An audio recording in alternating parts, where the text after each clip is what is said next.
Welcome to the Time for a Reset podcast, the podcast where I, Paul Frampton, interview senior marketers on the big issues of the day and the thing that they want to see reset with an ever-changing landscape. Welcome back to another episode of Time for a Reset. This morning, I'm delighted to be joined by Jason Carter. Jason started his career on the sales side at ITV and then spent a good part of his career in the agency world, most latterly at IPG, but also he spent some time at Publicis. He ran and led one of the digital offerings between IPG Media Brands, which was the performance digital agency Reprise. Most recently, Jason joined in 2021 Reckitt to lead global transformation. So Jason undoubtedly brings an interesting purview across different parts of the business. So welcome, Jason. Thank you, Paul. Great to be here. Great to have you. So the first question we will start with is what you'd like to hit reset on. But maybe prefacing that, I'd love to understand, given your history, what attracted you to Reckitt in the first place, and then kind of with that purview that you have, what you would probably hit reset on. Yeah, so what attracted me to Reckitt? I think it was probably more of a seduction than an immediate attraction. So I kind of fell into it. And after my agency world, which you introduced there, Paul, and I love my agency life, I spent some time consulting. I was consulting for a number of tech companies, FMCG brands, and I had a day a week spare. So, I was sweating my contacts and I talked to someone down at Reckitt. And I had a certain perception of Reckitt from the outside. And I think a kind of important lesson for me, what things are on the outside versus what they're like on the inside are very different. I had a perception of Reckitt. They obviously had some great brands, iconic brands that your audience will know and love very well. But as a kind of agency person, my perspective where they were very trading focused, very good at trading, very price conscious, those kind of things. And when I actually peered inside, it was a very different experience that I saw. So I think timing was perfect for me because Reckitt, they'd had a good few years. If you think about their product portfolio, the hygiene products were doing exceptionally well in COVID years during lockdown. And they were really investing in some strategic areas. So across the business, but clearly I was focusing on the kind of marketing, digital data side of marketing within it. But they were massively ramping up their offering. They're building their capabilities. There'd been a recognition that they weren't where they wanted to be with digital. And I think the real catalyst was understanding what they left on the table from a kind of P&L perspective. So as I peered in, long story short, I actually realized on the inside it was a far more strategic business, an ambitious business. They really wanted to get somewhere fast, but do it well. And it got me excited. So over perhaps 4, 5, 6 conversations with Reckitt, when I was initially just trying to sniff out my next consultancy project, I was seduced in. I felt I wanted to be part of it. And luckily they offered me a job. So it all kind of grew from there. But like I said, that journey of 4 or 5 meetings was very different from what I thought it was. So it was a pleasant surprise. No, it's always interesting to hear these stories because people don't often talk about them. So thank you for sharing that. And as I said, you've obviously transversed most parts of the marketing industry and are now on the brand side. If you had a big red button in front of you, you could hit reset on something in the industry. What would that be? There's so many things, Paul. It's not really fair as it can be one. But aside from my career, I'd like to do things quicker and faster and make decisions quicker. But, the programmatic landscape, I would have reset. I think they got off to a bad footing, something which was such a big game changer for the industry. I think it got clogged up with all the kind of transparency and bad practices and money leaking out of the system. That's quite an obvious one. But I think the one that I would land on would be around the kind of creative media dynamic. So a lot of my life was spent on the media side. If I'm honest, I'm probably a bit of a frustrated creative, but I fell into media for whatever reason. And if you think about the history of my career, I've been in the industry for 30 years. Back in the day when I started, there was 2 channels really, maybe a bit of radio, but TV and press were the dominant ones. And back then I worked for Publicis for an agency called Zenith, which you probably know very well. They were the kind of the first media independent. So before that, media agencies were the media team within a creative department. I remember those conversations. Can you send your Tommy Time buyer down to one of our meetings? We need to talk about spots and where they go. It was that kind of conversation. And Zenith broke away and created the mold, which became the blueprint for the larger groups. That model still exists, and I think there's lots of positives, The industry really grew up, really professional, the use of data and measurement and that kind of practice about how to deploy channels and channels together as effectively as you can became a real science. But I think, if I was going to reset one thing, that red button that you described, Paul, would be to pull things back together a bit more now. And it wouldn't be the same as before. It's almost like Back to the Future, but done differently, where media has a seat at the table in the right way that creative can learn from media and media can learn from creative. I think there's a huge opportunity to do that, but I don't think it's easy, but I think it's what clients expect and what probably drives the best performance.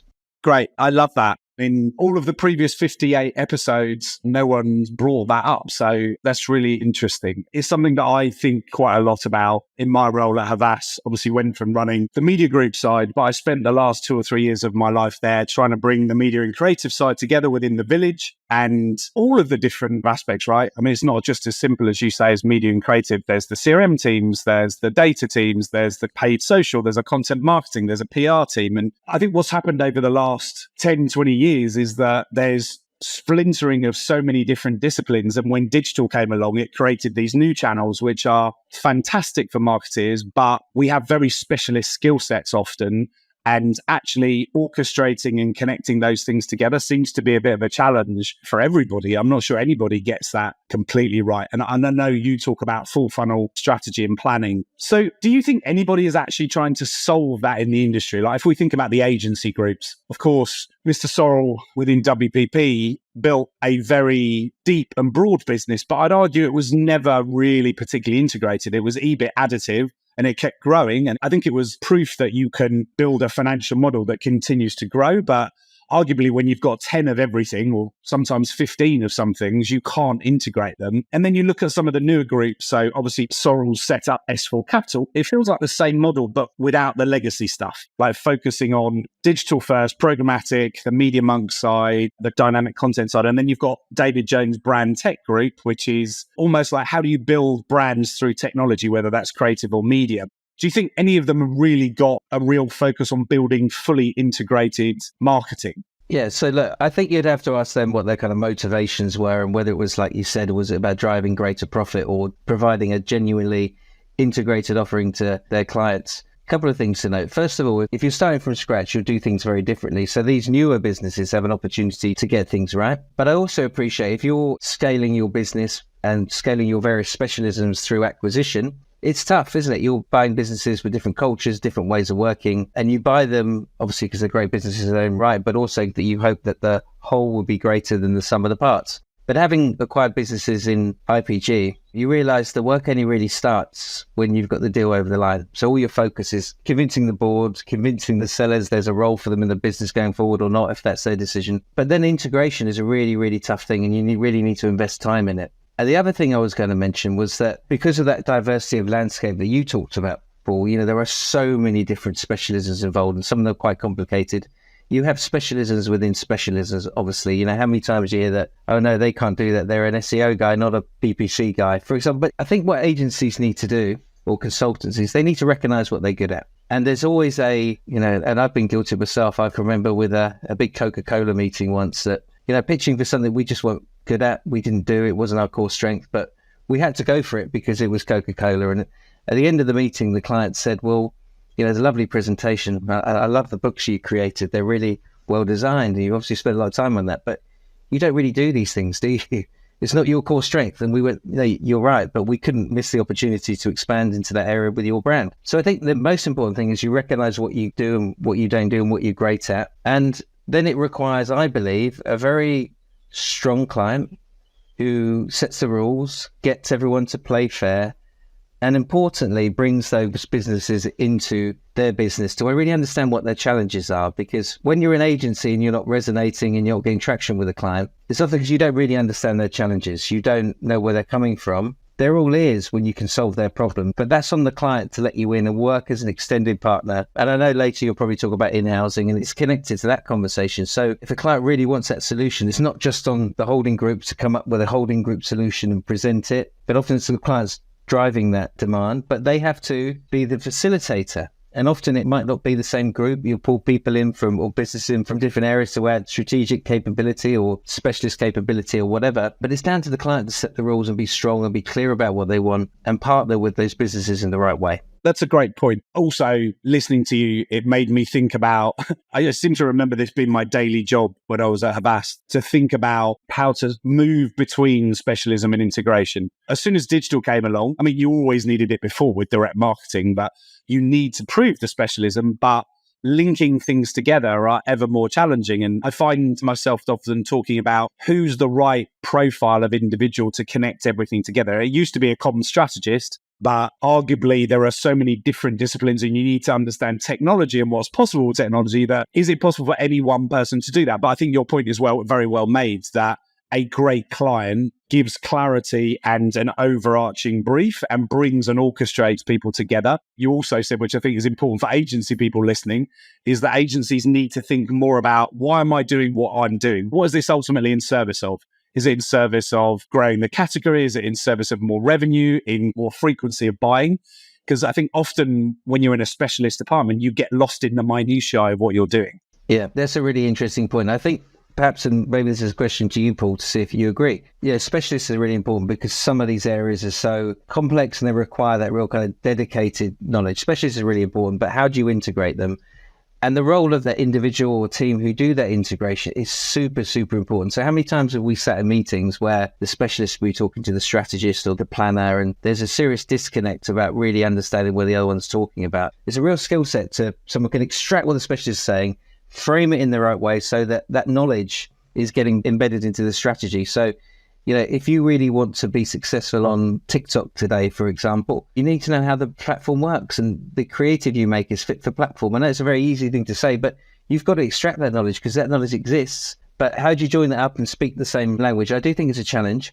The other thing we were talking about the other day, it's just sprung to mind, Paul, is the type of individuals you need. So do you remember that T-shaped individual? You're kind of broad, but you go deep. We all came from a certain area and then we broadened out. That tends to what happens. But actually, you need more of a kind of V-shaped individual that actually can go wider in more areas. And this is why things like how you skill your team up. There's a huge investment at Reckitt around capabilities and training, but not kind of a one-size-fits-all. So if you're a marketeer versus someone who's in a wider business role, how do we give you the competencies to be successful in a way that's fit to your role? So you can ask the right questions. You don't need to be the doer. You don't need to be the person in these platforms.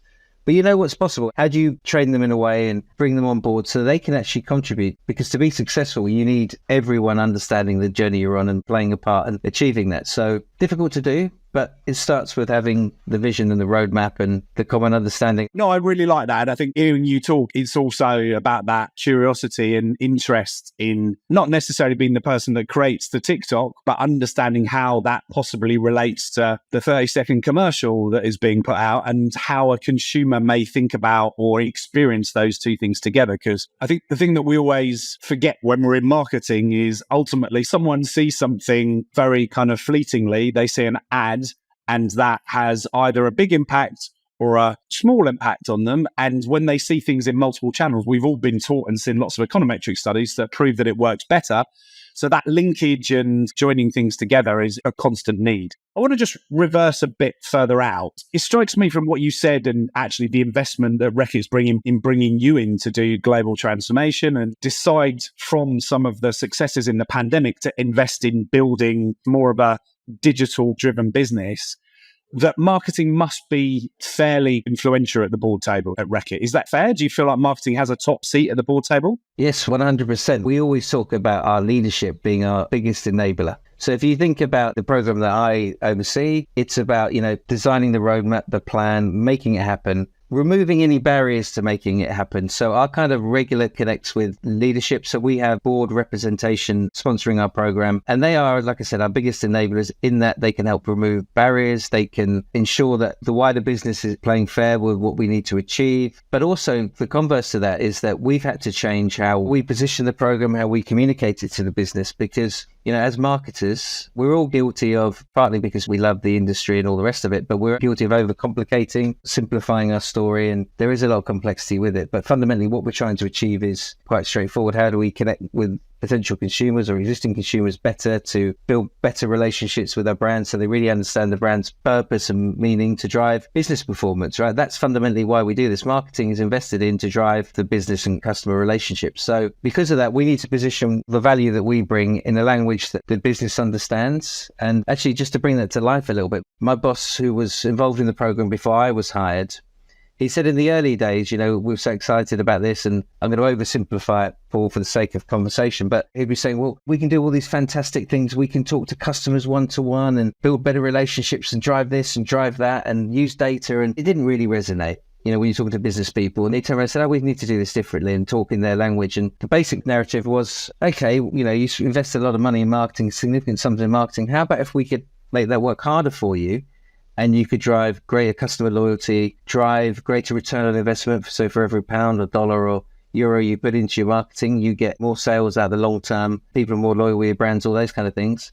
They said, look, that's really interesting. Now, can you show me how we do that? And then you take them on the journey. So to just pull that full circle, we can utilize our leadership as our biggest enabler, but we have to be delivering what the business needs. So it generally goes right up to the board level at Reckitt. Nice. As you were talking, you reminded me of the interview I did with Peter Markey, who talks a lot about the value of marketing internally, which I think is what you were touching on, and the importance of being able to give the commercial angle of, if we do these things, it's going to drive up our brand value or our kind of revenue or our profitability. I think too often people in the advertising side of the industry tend to get a little bit stuck with metrics that are very down the bottom rather than the metrics that ultimately drive whether a business will invest or not. Yeah, I totally agree with you. And you still need media metrics. They do have a role in sort of day-to-day optimization or whatever. But one of the biggest features of our program is we've really invested in analytics and intelligence. So a big part of our program is test and learn. But how do you understand if something's working unless you have the right measurements? So we've created some tools to get pretty fast feedback on what's working.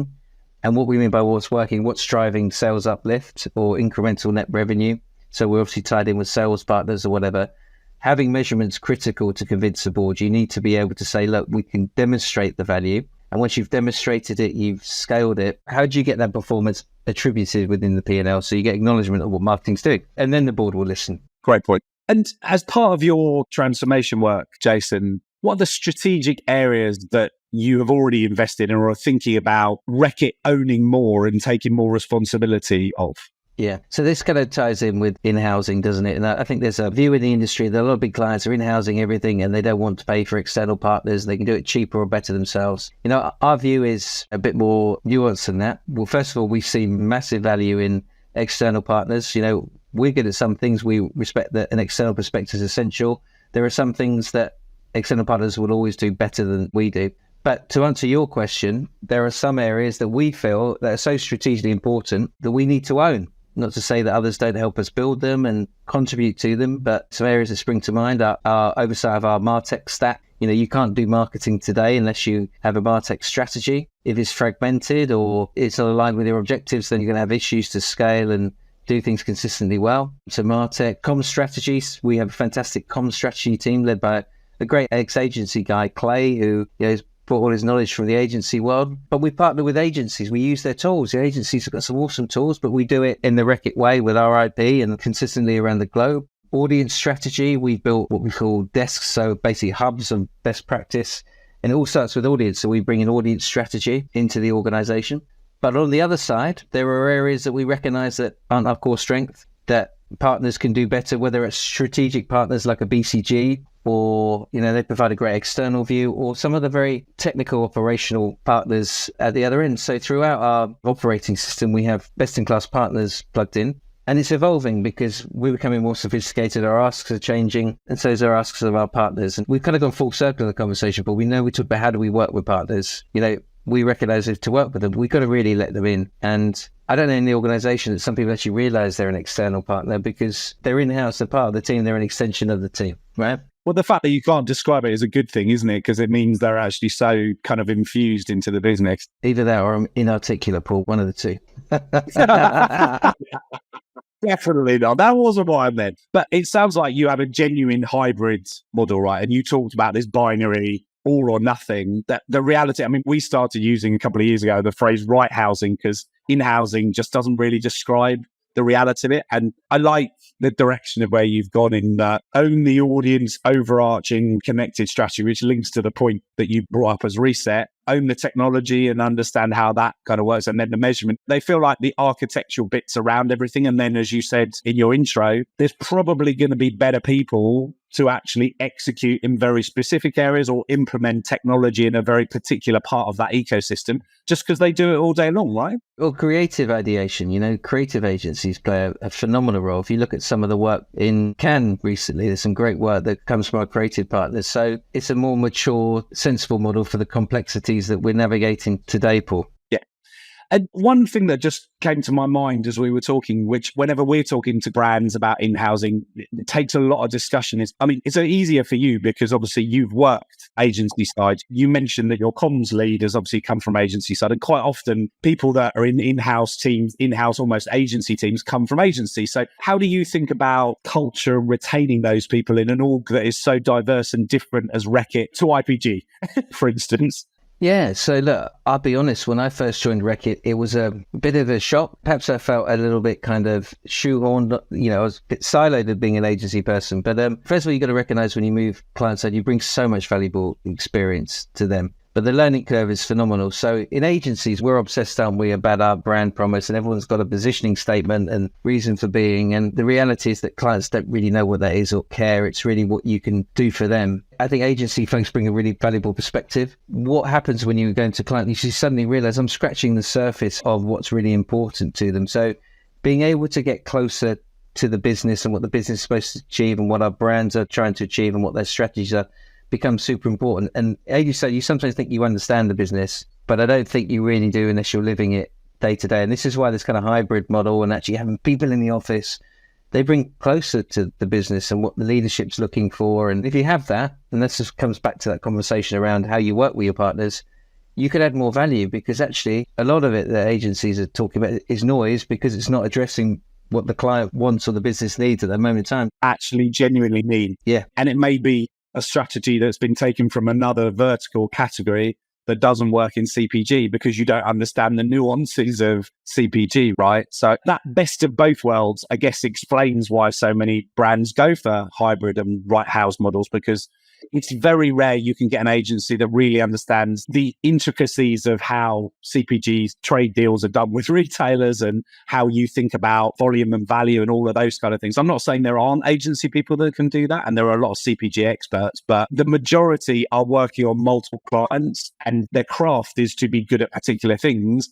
Whereas obviously inside Reckitt or any other CPG, your main raison d'etre is to make sure that everything that is done is paying back to the business and understanding how that will happen. Yeah. And I think the other thing to build on that, clearly you want to be excellent in every area that you're marketing in. It's also about how these things fit together. And a lot of the conversations we're having around what is the right blend across the funnel, all that stuff, like we respect there's needs of specialists, but the integration of them, and a lot of that comes from understanding the data and the measurement and what works. And we're investing a lot of time in that. So, are we investing upper funnel versus lower funnel, for example, or vice versa? Now, they're the big questions the business is answering. And it's difficult. Like I said, we're a huge organization, but the more we drive collaboration, and if it's grounded in data, it's facts, it gives us the proof points to pull down some of those silos. Yeah, great. You've alluded to this and touched on it a little bit already, but how would you describe how your marketing operating model has changed as a result of a more data-driven, technology-enabled marketing landscape? Yeah, well, look, I've been there 2.5 years, so I can't take credit for a lot of this, but I've seen in the last 2.5 years and what I heard about before. First of all, there's no getting away from it. If you want a marketing strategy today, you need a MarTech strategy. We've got all the critical pieces there, whether it's GMP or it's CDP, creative asset management tools, everything that all global marketers probably have. So on the surface, there's not a lot of difference. You can have all the technology in the world, but you have to put in place the standards, the ways of working, the consistency, without shoehorning everything, because there's some things that just don't work in some markets or in some brands. So you need that flexibility. But the more consistent approach you have to ad tech, that's critical. If I look back historically, we were probably more localized, more of a patchwork, but we have a clear perspective and roadmap, which is importantly aligned with marketing. So IT and marketing are talking, our priorities are baked in. So that's critical. So it's having more of a global view on these things. I think what's also changed is the degree of collaboration. So I'm thinking about some of the forums I run, our regular, we call them fancy names, but our regular status meetings. We have a broad spectrum of individuals from different functions there working together, speaking increasingly a similar language, measuring in similar ways, so looking at similar sort of business indicators. That's all changed. I think what I was also surprised about is just the pace of change. We talked about at the beginning, looking outside in, you don't always have the same impression of an organization, but actually change is fast. They're ambitious. So I don't think it's going to slow down anytime soon. So I think a lot's changed with the operating model. And the blend of the right partners that you talked about earlier, Paul, I think that's also evolving. Yeah, interesting. Really interesting. So we're going to change tact as we approach the end of our chat, Jason. And I always like to ask our guests what they're working on themselves, what piece of advice they'd give others, because I think people listening all often think, well, Jason's got everything together. He's got 30 years experience. He knows what he's doing. I can't do those things. But if you went back to when you were your younger self, what do you wish you'd learned? That type of thing. Yeah, it was a very different world then, Paul. I think it's a far more diverse and interesting. There's so many opportunities. The sector's so big now with so much exciting stuff to do. And there were probably points in my career that I was kind of wasting away a little bit. I was perfectly happy, but not necessarily being challenged as much as I would have liked to have been. So my biggest recommendation, and I do it now all the time, is to ask for help, ask for support if you've got any questions, if you're curious. Because what I find as I've got older and probably more confident or whatever is there are so many great people with good experience, not necessarily because they're older than you and they've lived longer, but because they're doing things in a different area or work for a different company or a different type of business. And most people, 9 times out of 10, will give you their time. Actually, they'll be flattered that you've asked them and you're reaching out, as long as you're genuine in why you're doing it. They will give you time. And that's how opportunities arise. So if I think about my career as I've matured, every opportunity I've had, whether it's a promotion within an existing group or move into a sideways into a different role into a new area, has always come from a social connection of some description or a experience I had with someone before. And they've said, well, actually, Jason would be good for that role. He can solve my problem. So my biggest recommendation was don't be afraid to ask. You know, people will genuinely give you the time. You know, there's a lot of very generous and interesting people in the industry. You know, and networking sounds like a bit of a dirty word, so maybe we need to rebrand it. But connecting with people, and actually one final thing, what that leads to is, you know, think about my job at Reckitt. I was out of my comfort zone. Some of the roles I've done out of my comfort zone, and it's not always fun, but your learning curve is phenomenal. And actually, you realize more about yourself and how you respond to situations, stressful situations, but you grow so much and prove that you actually got so much experience from these other areas that other people don't have. So that'd be my recommendation. You know, reach out to people of people who you know, who will give you your time. And you know, there's some great people out there who will be great connections. Yeah, what's the worst that can happen, really? I think it's great advice, because I think when you're younger, you just feel that you can't because you're so many rungs. I think you said this the other day when we were pre-chatting. You're so inexperienced compared to someone. But again, if you do it authentically in the right way, and of course, you never know when you're going to need your network, whether it's you start up a new business or you need a new job or you need an opportunity. If you've never invested it in previously, then it's not there. It's just not there when you need it. And I think a lot of people don't think about that. Yeah. And it's the other way around, isn't it? When people reach out to you. So, you know, when I get inbound prospects or individuals who want to chat, whatever it is, you know, I always make time for them. You know, there's 15 minutes, half an hour. Sometimes you learn something from that yourself. So I think it's got to go both ways. But you're right, when you're younger, you don't think about that, do you? But yeah, that would be my recommendation anyway. Excellent advice, which I would absolutely second. So, Jason, you've taken us on a really interesting whistle-stop tour from the fact that the industry could do a better job of bringing together all the constituent specialist parts and joining it up, talking about ultimately where Reckitt and you believe brands should own and more strategically invest in their own capabilities, how to build the right culture for that internally, and then the importance of Reckitt investing in new digital capabilities and being more data-driven, running test and learn, building the desks that you have globally to build that centre of excellence, and then also giving that last bit of advice. So I think we've covered a lot of ground in 35 minutes, so I'm very grateful. Great to talk to you, Paul. Yeah, likewise. Thank you so much. Thank you. Thanks for tuning in to another episode of Time for a Reset. I hope you enjoyed this one as much as I did. We'll be back talking to a senior marketeer very soon. Make sure you don't miss out on any new episodes by subscribing on Apple, Spotify or SoundCloud.